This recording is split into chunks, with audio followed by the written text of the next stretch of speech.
Hello YouTube, this is Hemingray 1893 saying, if you think you need that key knife from Harbor Freight, do not watch this video.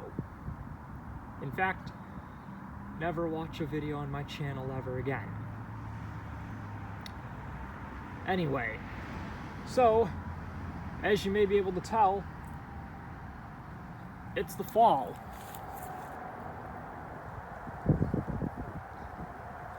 Yes, sirree.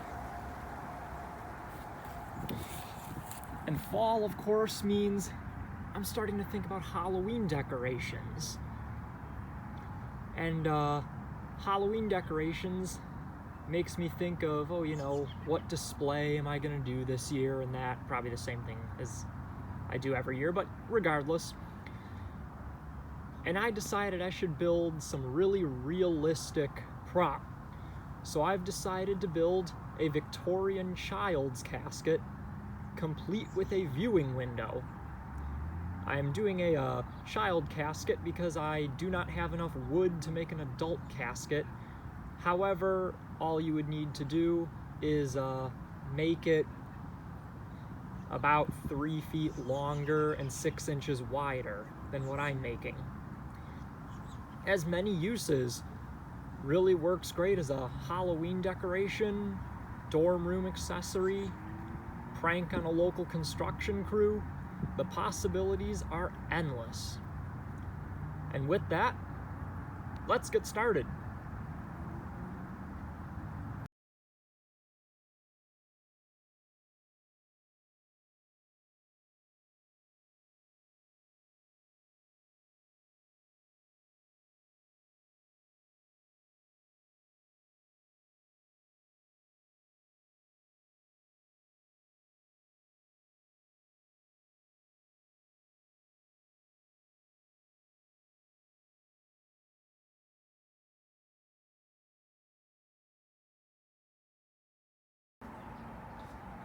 Now, consulting those plans, I came outside to go cut my wood.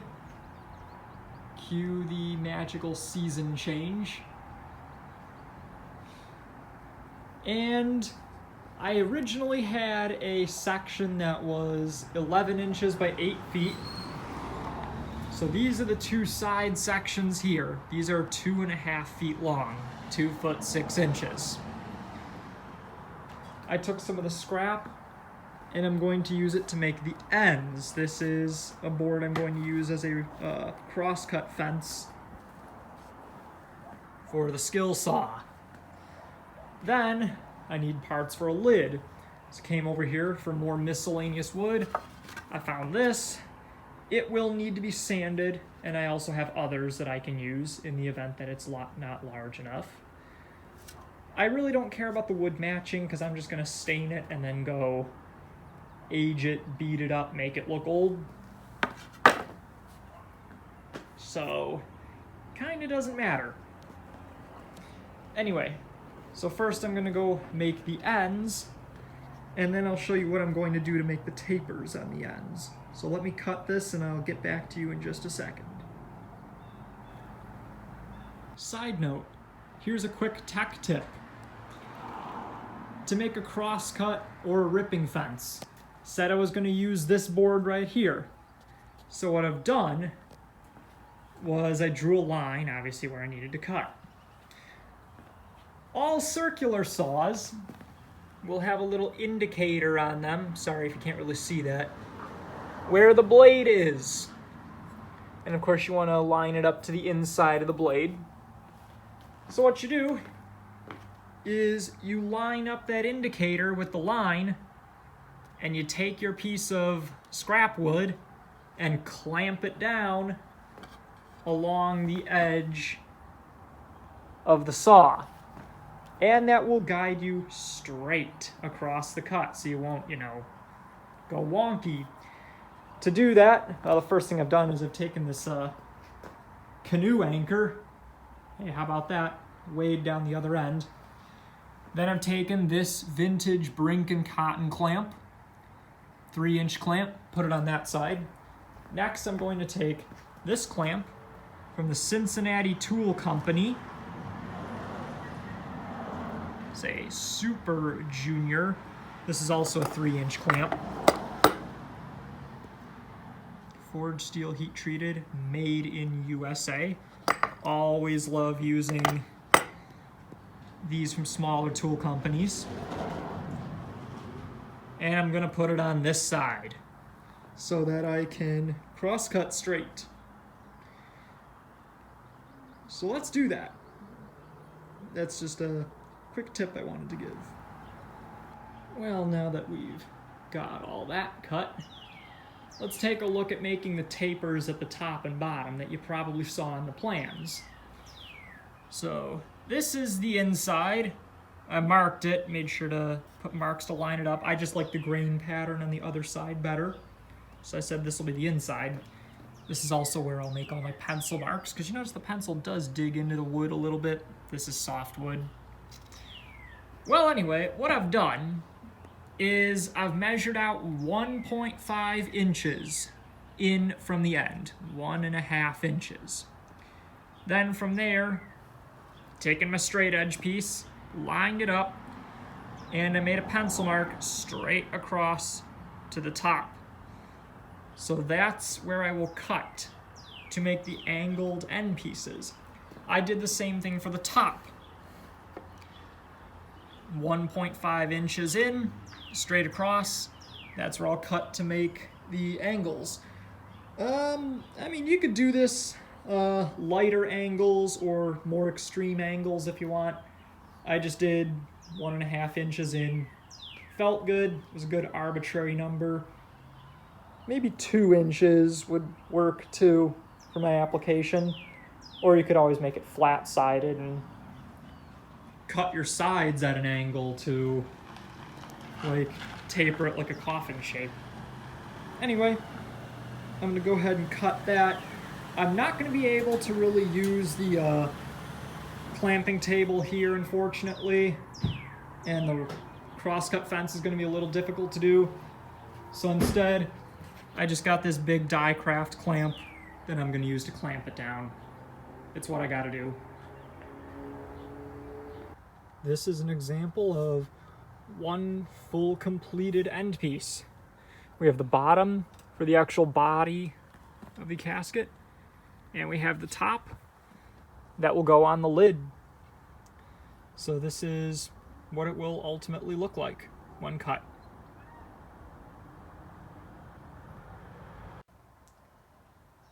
Can we just take a second to appreciate the fact that I have a clamp with the brand name Die Craft for this video? Yep.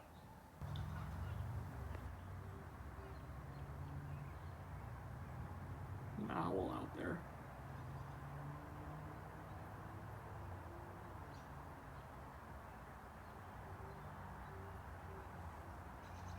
Hear it? Regardless. Well, with the fading light of the day, the last thing I'm going to do is I'm going to take my end piece, which should be 8 inches, and I'm going to use my straight edge stick and just measure across to finally rip the sides. So I will have the lower body part and this top part that will attach to the lid.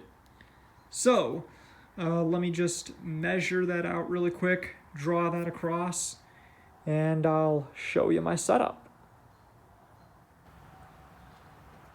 Well, here we are, out the next day. It is a rightfully gloomy day outside, but that's perfect for building a child casket. All right, so now I'm gonna go rip the boards. These are the side pieces. So I'm gonna go along the line I made, and I'm gonna use this fence again, this whole setup here. So we're gonna see that come into play again, once again with the circular saw. I'll actually film a demonstration of that just so you could see how it works. And you can see I've needed more clamps. So I brought out my vintage B&G clamp, B&C, B&G I think. And I've pressed into service how fitting, my antique Victorian clamp. Don't know who made it, but I want to say these threads are cast. They're not machined, so I'll let that speak for the age of it, probably late 1800s, early 1900s. Anyway, so I'll set up the camera, we'll rip the sideboards, and then we'll get ready to assemble the whole body of this thing.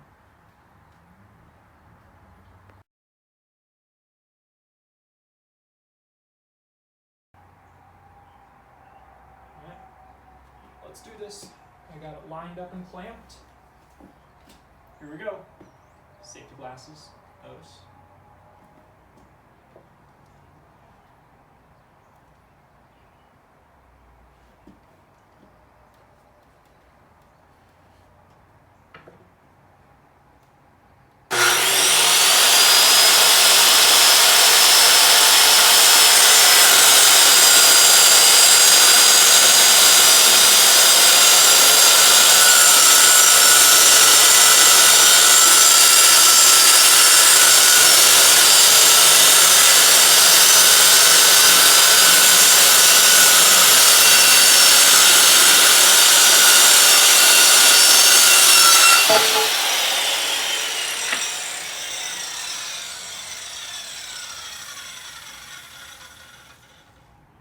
You can see from that drop, steel-toed boots are not required, but handy to have.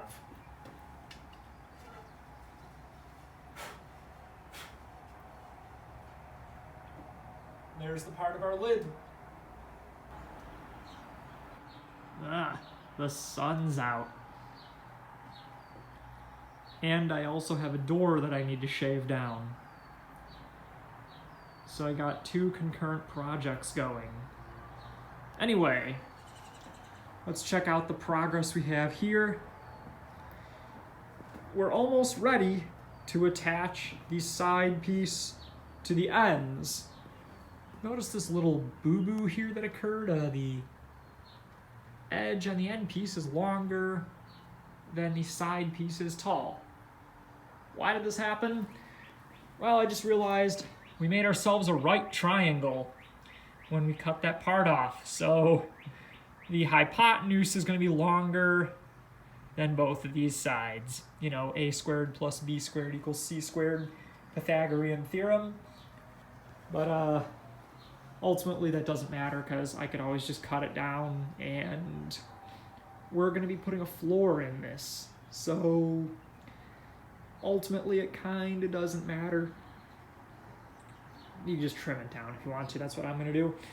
Well, to attach it, first thing I'm going to do is I'm going to apply a little bit of wood glue. Type on 2 premium or whatever wood glue you so prefer. And then I got some of these old sterling nails that were made by the Northwestern Steel and Wire Company in Sterling, Illinois. They were bought in 1984 from Courtesy Home Center. Look at that. And if you ever wonder about Northwestern Steel and Wire, really cool. They had the last operational steam locomotives in North America in revenue service. They last ran December 3rd, 1980. So these were not pulled by a steam locomotive, but the company that made them, really cool. And to put them in, I have this vintage Plum autograph tools hammer. I guess this was Plum's premium line back in the day. As you can see, it has the autograph of what I believe to be the founder engraved in it. So that's what I'm going to be using to put it in. Anyway, let's get to work and I'll report back to you. Just another little handy hint I'll give you, especially given the fact that this project involves some awkward shapes. Don't have a clamp that can go around the wood at odd angles. Got bungee cords. So the glue has dried on the body and the nails have been set. So what I'm going to do now is make the cross braces to put the floor in. So I'm just going to cut the floor out of plywood because it's the floor and it's going to be upholstered. So it really doesn't matter. So I'm going to use kind of my cruddy scrap wood here. I got it marked with the length that it needs to be. I'm going to cut 2 of them. I'm going to make the angle with my felt sander. It doesn't have to be perfect. I'm just going to throw some glue in to hold them. And to do that, I have this vintage Craftsman handsaw. It's got a plastic handle, but yes, it is old. Sears Roebuck and Company and Simpson Sears Limited. Not quite sure what that's about because I only noticed Sears Roebuck. But I'm going to do that now. Glue them in. Hopefully we'll be ready for some final assembly. And then we'll get to upholster. And then we'll get to make our little Victorian child. Can't wait. And bam! Bottom supports are in on the body. That ground squirrel. He's our little buddy. Pretty much a pet to us. Okay, well anyway, bottom's all in there. And the supports for the top are glued in. They ain't pretty, but they'll work. And they're just gonna be covered up by upholstery anyway. Notice I put a thinner one up towards the front, and then I put the 2 thicker ones here. That's to allow for the window. It's probably gonna go like right here. Not quite sure what shape it will be. It depends on what kind of piece of glass I can get. Might try to salvage one out of an old porch light. I think that'll be best. Anyway, well now I'm gonna move on to making the top. I got some of this wood. I'm just gonna cut it to length, glue it in. You can stick it in with little tacks if you want to. You know, that'll work. And then I'm gonna have to sand all that down and eventually cut the hole for the window. But we'll do that for now. And the bottom, actually for the top, I'm just saying it might be easier to get a piece of plywood with an attractive grain pattern, like grade A plywood or something, and just cut that to size. That honestly might work better, but I don't have that on hand, so I'm just gonna do that. Bottom, we're totally using this piece of plywood right here because it doesn't have to be pretty. See, that's plywood.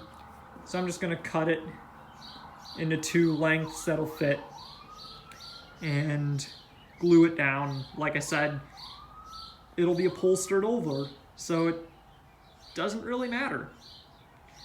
Anyway, let's get to that real quick.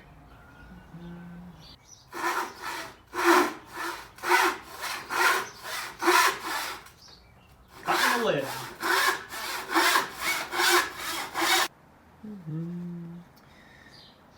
Don't mind me, I'm just applying my glue. Since this bottle we have is like 8 years old, but it still works, so it's just a little, you know, gunky.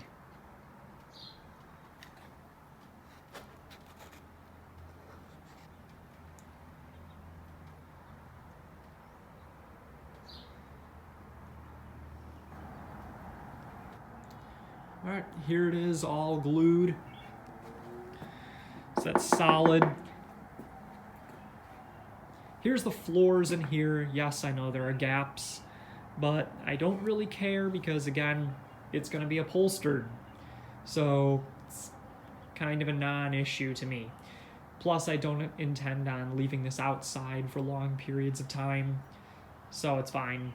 If you do want to leave yours outdoors, I would recommend making the floor and the top a little bit better and making sure they're better sealed so critters can't get in, and it reduces water intrusion. I don't think you'll be able to necessarily 100% prevent it. But anyway, next thing I'm going to do is take this outside and go sand down this rough wood. And then I'll be able to start sanding these corners here. And I'll show you what I'm gonna attempt to do with these mating surfaces here. So I'm gonna go do that, and I'll check back when I'm done. Well, now we got the top sanded, and the sanding job here isn't the best, but it's good for horseshoes, hand grenades, and things that have been buried in the ground for 150 years. But now we have to address something else. This goes for the top and the bottom. Notice how these pieces right here are angled. These are not gonna sit flush on each other. And what are we to do? Well, I mentioned earlier, we do have our circular saw, and we have these scraps that we cut off of our end pieces. These scraps are at the exact angle we're gonna need the saw blade to be at to make these flat. Now, something we can do with our circular saw is there is an angle adjustment on the front. You can see that there. All we need to do is adjust that angle so that the blade lines up with that short side. And we will be able to come over here, clamp it into our work table, and go across the side and make it flat. So let's go ahead and demonstrate that so you can see it.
Looking good. One thing is I am still trying to source a piece of glass. Like I said earlier, I think I'm gonna try to salvage a porch light.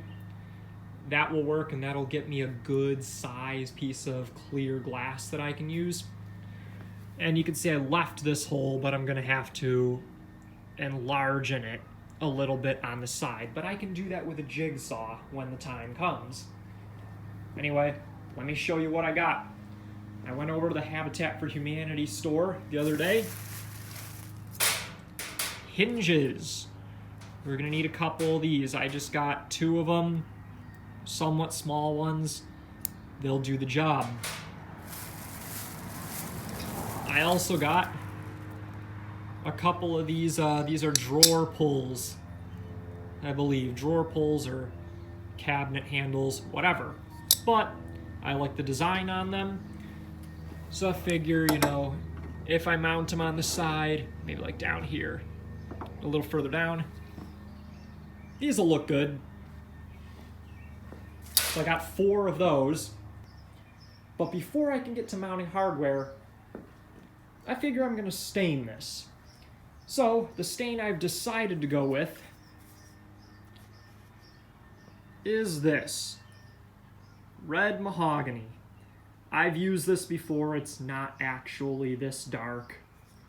Maybe it is if you put multiple coats on it, but I don't want it to be too dark. So that's what I'm going to use, and I'm going to get started on that in just a second. And then I'm going to put hinges and hardware on it, and we'll be ready to upholster it. So I've solved our viewing window conundrum, since porch lights are hard to come by. How about a picture frame? I think I'd still prefer a porch light just because the glass is a little thicker, so it'll hold up to a little bit more abuse theoretically if someone, say, like drops the lid, but picture frame will work just fine, I think. Well, here we are. I took the jigsaw and I did enlarge the window, and as you can see, I left some 45s on the corners so it wasn't just a rectangle. Decided to add a little bit of style to it, which would make it more realistic.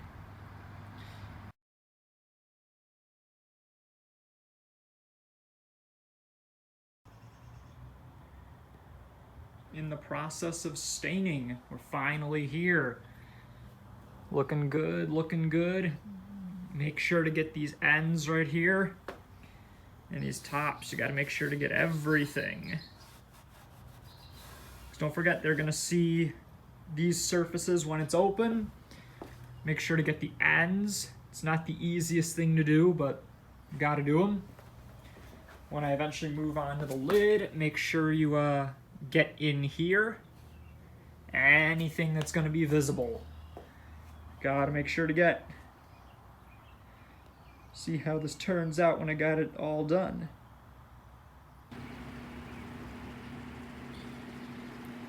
We're gonna go ahead.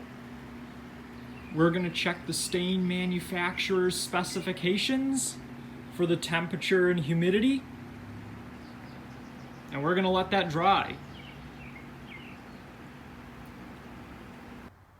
Well, I just want to show you now. I think I found a good mounting system for the glass. I decided to use the 45s I cut in the top, just a reminder, to hide the mounts. See? So what I did was I took a piece of scrap. Actually, this, funny enough, is the piece I cut out to make the hole. And I took my trusty Dremel tool and I ground down some right angles in the piece of wood. You can see right there. And that will hold the glass in, because then I can apply glue to these surfaces, and maybe I'll put some super glue also on the glass in here just to hold it a little better. And I will glue it to the inside of the lid, and that should hopefully hold the glass. If you don't have 45s cut or have a different design, you could always make the hole slightly smaller than your glass and maybe put one of these on the top and bottom and cut a notch to hold the end of the glass and glue it that way. But that is how I will choose to mount my glass. Brief side note really quick. I threw some stain on these pieces just in case they're visible through the lid. They're less glaringly obvious if the color at least somewhat matches. After the stain has dried, we're gonna go ahead and put the glass in. So I'm gonna use those little pieces that I made, and you'll see besides the wood glue, I also put a dollop of some of the Elmer's just regular glue in there in hopes that not only would it hold the glass on, but also it'll provide a little bit of a cushion between the glass and the wood, which is why I tried to put it on both sides.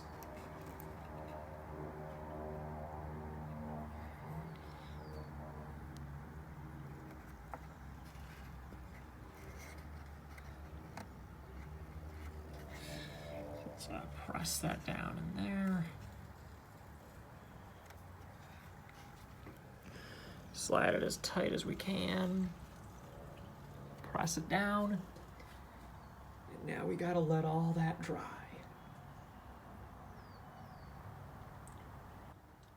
And while the glue is drying up there, I'm gonna take advantage of the opportunity to drill some holes for the hardware.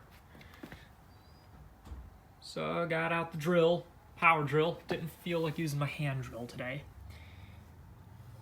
5 inches in, 1.5 inches down.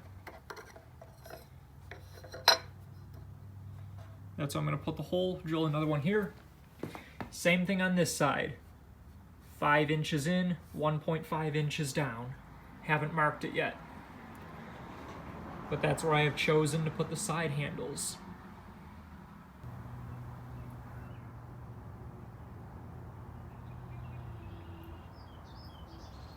Yes. That is ghastly.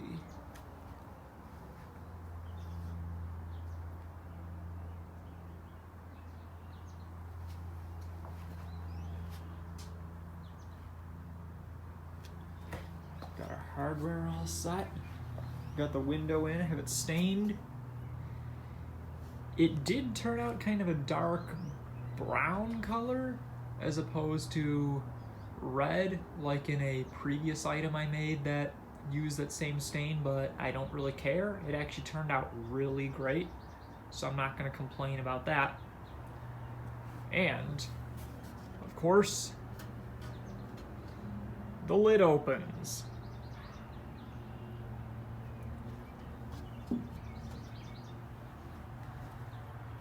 So now we can get on to upholstering the inside.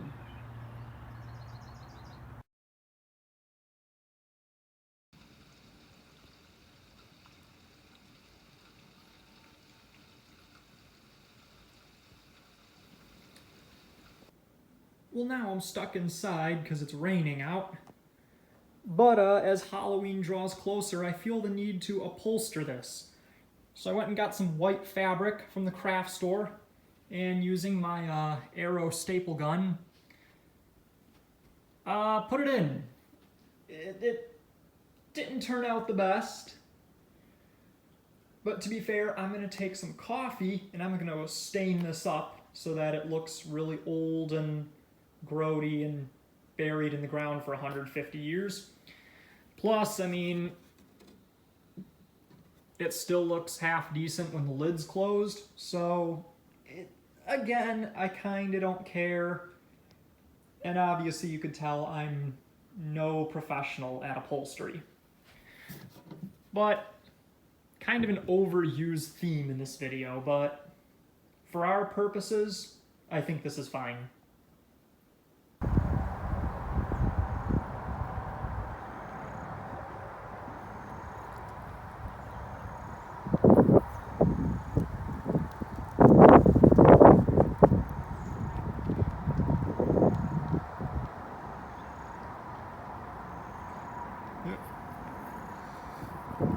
Looks good. Fits in well. I also made a face to put in it. I was trying to get a doll, but it's a little difficult to find dolls this size. I was looking at like Goodwill and all the thrift stores and that. So I just ended up making a head out of paper mache and covering it with some old candle wax I had in a can. That's a long story. Ideally, I'd say you want to use a doll. But yeah, I cannot complain at all about how this turned out. And it complements my setup pretty well. So, with that being said, have a very spooktacular Halloween. And good night.